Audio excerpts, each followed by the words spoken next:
Bumisita nga kami sa bahay kubo nila mama at sa kanilang mga alaga.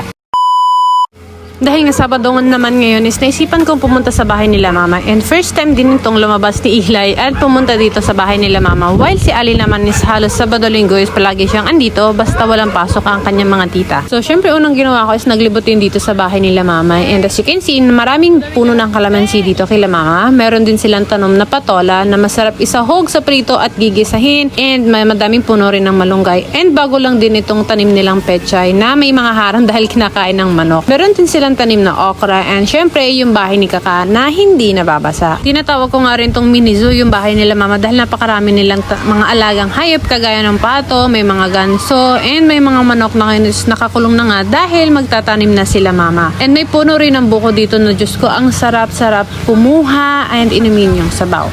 Dating nga is napakarami ring aso dito nila mama, pero ngayon isa, 4 na lang yung bantay sa kanila.